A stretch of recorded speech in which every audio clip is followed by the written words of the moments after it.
बनारसी साड़ी पहनने के बाद महिला सबको लगता है कोई उस सबको लेमिनेशन में पैक कर दिया। लड़की जब उठ के जाती है तो डर लगता है। एगो बैच में एगो गई सीढ़िया पे गिर के बेहोश थी, तो भगवान का दया था, वरना अगर बैचवा छोड़ दिए रहते तब। इसमें ऐसा लेप लगा दिया जाता है ना इसके कानून में, चचा उठिएगा नहीं आप बस।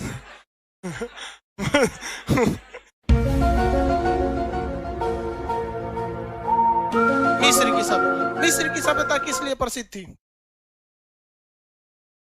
हाँ, पिरामिड के लिए। और आप लोग ईस्ट वेस्ट में कंफ्यूजन में थे, वहां एप्लीकेशन वालों का लड़कों का सबका आंसर आता वेस्ट वेस्ट। जो वेस्ट नहीं लिख पाता है जल्दीबाजी में डब्लू लिख के भेज देता है, हमरा पहले पहुंच जाइए। आप लोग भी थोड़ा सा एकदम सिंसियर रहिए। यहाँ पर किस लिए फेमस थी भैया? पिरामिड के लिए। पिरामिड जैसे ना, देखिए कोई भी चीज हर जगह नहीं होता है। जैसे भारत लीची के लिए फेमस है, लीची में भी बिहार का मुजफ्फरपुर है कि नहीं, वो स्पेशल लीची है, वहां पे कैटेगरी होती है। अब जैसे भुसावल का केला, हाँ, गीजा सबसे ज्यादा कहाँ का फेमस था भैया? गीजा का पिरामिड था। पिरामिड किसके शक्ल के होते थे? पहाड़ के शक्ल में होते थे सब। ये बहुत बड़े बड़े पहाड़ के शक्ल में होते थे। अब सोचिए उस वक्त सबसे बड़ा ये फेमस होने का रीजन क्या था इन पिरामिड्स का, कि इस समय जेसीबी नहीं हुआ करती थी, इस ससुरे सब चढ़ाए थे सब कैसे। उस समय होते थे गुलाम लोग। कौन होते थे? गुलाम। अब गुलाम को ना लोग जेसीबी से ज्यादा खटवा देते थे। गुलाम को किससे ज्यादा खटवा? जेसीबी से। आप अगर ये देखिएगा तो ये है आपका मिस्र का पिरामिड। इसमें आप आदमी को देखेंगे, और देखिए इसमें आप आदमी देख लीजिए, ये सब यहाँ टूरिस्ट घूमने गए सर। लाइव वालों सब लोग को दिख रहा है, एप्लीकेशन वाले सब लोग को, ये सब टूरिस्ट घूमने गया है सर। अब इसमें से आप इस ऊंचाई को देखिए, इसका ये 20 गुना है। इतना ऊंचाई पे ये लेके कैसे गए थे सब इतना ऊंचा? और ये ईंटा का नहीं बना हुआ है, बड़े बड़े पत्थर का बना हुआ है, बहुत बड़ा बड़ा पत्थर का बना हुआ है। सोचिए कितना डिफिकल्ट होता होगा इन लोग उस वक्त में लेकर जाना वहां पर। तो ये पिरामिड के लिए फेमस थे। किसके लिए भैया? पिरामिड के लिए। ये पिरामिड बेसिकली कहाँ देखने को मिला? मिस्र के किस शहर में? गीजा में। जैसे जैसे अगर बाई दी वे मान के चलिए, भारत में, भारत एक बहुत बड़ा शहर है, देश है, इसमें बहुत सारे शहर हैं। हम कहेंगे सबसे ज्यादा फेमस यहाँ कहाँ की साड़ी है? हाँ, बनारस की। वो अलग बात है कि कोई महिला आजकल बनारसी साड़ी पहनती नहीं है, वो वहां नहीं पहन। बनारसी साड़ी पहनने के बाद महिला सबको लगता है कोई उस सबको लेमिनेशन में पैक कर दिया। वो शादी ब्याह में कहो पहन ली से पहन ली, लेकिन बहुत फेमस है वहां की साड़ी। उसी तरह से गीजा का क्या फेमस है? पिरामिड। क्या हुआ जी आपको?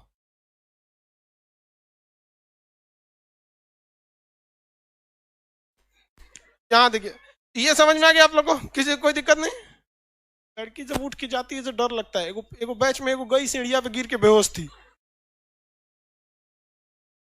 बोलवो नहीं करती ऐसे कि हम बेहोश होने वाले हैं, चुपचाप जाके कहीं बेहोश हो जाएंगे।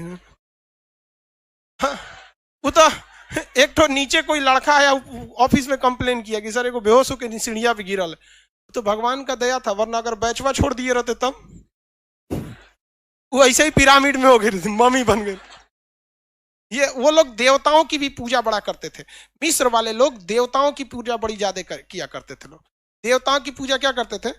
वो मिस्र के लोग। और वो लोग ना मतलब एलियंस वगैरह में बहुत ज्यादा विश्वास रखा करते थे। जीन वगैरह में उन लोग का विश्वास ज्यादा था। इवन कि आप मूवी वगैरह में भी देखेंगे मिस्र के ना, तो वहाँ कुछ वो वहां पे ऐसी भी परंपरा थी कि आप अपनी आत्मा को मतलब दूसरे की आत्मा में डाल सकते हैं। कोई ये देवता है, वो देवता है, मतलब 25 टाइप का। अब देखिए अलग अलग धर्मों की अलग अलग विचारधाराएं होती हैं। अब इसमें कोई धर्म अच्छा खराब नहीं, भाई अपनी विचारधारा है। मानिए तो भगवान, नहीं मानिएगा तो पत्थर, है कि नहीं?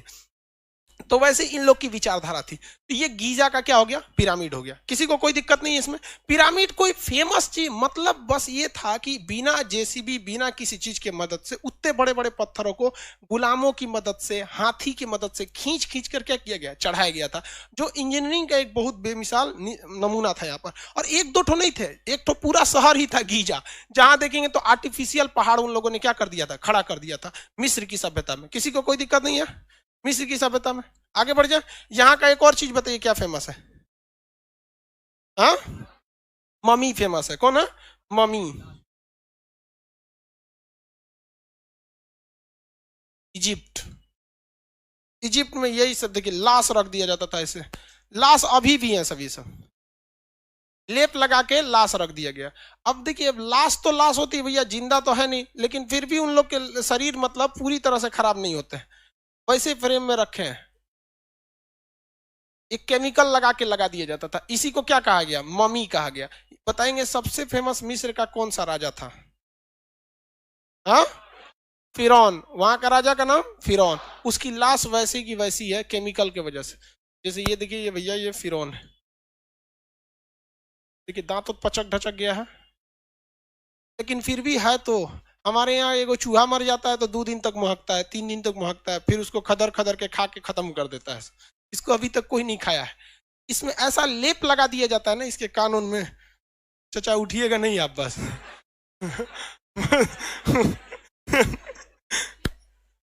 उठ जाएगा तो दिक्कत हो जाएगा। अब इसको चींटी खइबे नहीं करेगी, चींटी नहीं खाती है। गर्मी का दिन था, लॉकडाउन से पहले हम सोए थे तो लाइट उठ कट गई थी, सोचे बहुत गर्मी लग रही है तो फर्श पे सो गए, ठंडा रहता है फर्श। तो जो सब चींटी चारों ओर से मतलब घेर ली थी सबको, और बहुत खुश थी सबकी, इतना बड़ा आदमी मरा है, इसको कम से कम 1 महीना का राशन का इंतजाम हो गया। हम उन सबको उठ के भगाए कि भाग, कहीं कभी जिंदा है रे हम यहाँ। मतलब वो लोग एकदम खुश थी सबके, मर गया ही खान साहब। तो ये सबको चींटी वगैरह नहीं लगेगी सब, क्यों? क्योंकि इसमें क्या लगा हुआ है, केमिकल। हवाओं का भी कोई खास असर नहीं पड़ेगा, इनमें ऑक्सीडेशन नहीं होगा। ऑक्सीडेशन का मतलब होता है कोई भी चीज का सड़ जाना। तो ये मम्मी को लगा दिया जाता था, इसे शीशा में पैक कर दिया जाता था यहाँ पर। तो यही है, यहाँ पे ज्यादातर वहां पे ऐसे ही रखे जाते थे यहाँ पर। हालांकि इस्लामिक परंपरा के हिसाब से उन लोग का कहना है कि फिरौन को मतलब ईश्वर ने श्राप दिया था कि कयामत तक तुम्हारी लाश को न मिट्टी लेगी, न आग जलाएगी, न मतलब हवा सड़ाएगी, न ऐसे करके। वो धार्मिक परंपरा है भाई। सब धार्मिक अपने जगह पे, साइंस अपने जगह पे, दोनों में नहीं जमता है, नहीं समझे? दोनों में जो आपको अच्छा लगे आप मानिए। ये भी वही है चाचा, दूसरे हैं ये कोई। उंगली उंगली देख रहे हैं इनका, चाइना का नहीं है। चाइना आदमी मरने के बाद चाइनीज के शकल का हो जाता है। ये इनकी उंगली वगैरह पे लेप लगा दिया गया। कुछ ना कुछ तो सड़ेगा ही, एकदम ऐसे ऐसे थोड़ा रहेगा नहीं, कुछ ना कुछ क्या लगेगा, सड़ेगा ही। मरा हुआ आदमी, और ये 1-2 दिन का पुराना थोड़ी है भाई साहब। मिस्र की सभ्यता जो थी वो ईसा मसीह के जन्म से 3100 ईसा पूर्व थी, यानी सिंधु सभ्यता से भी क्या थी, वो पुरानी थी। अगर वर्तमान से देखेंगे तो उसको मान के चलिए ईसा मसीह के जन्म से 3000 साल पहले। 3100 का मतलब कितना हो जाएगा, 3000। हाँ, और इधर वाले के लिए क्या हो जाएगा, 5000 हो जाएगा। क्या हो जाएगा, 5000। तो टोटल 2000 इधर, 3000 इधर, 5000 साल पुराना है। 5000 साल में इधर तो लोहा गल जाता है। समझ में आएगी नहीं? आ गया, चलिए आगे बढ़ जाए। अब इसमें और क्या चीज थी मिस्र की सभ्यता में, क्या हुआ? हाँ, जाइए, गेट बंद हो गया जी, खोल दीजिए। आपको बुला गेट खुलवाइए।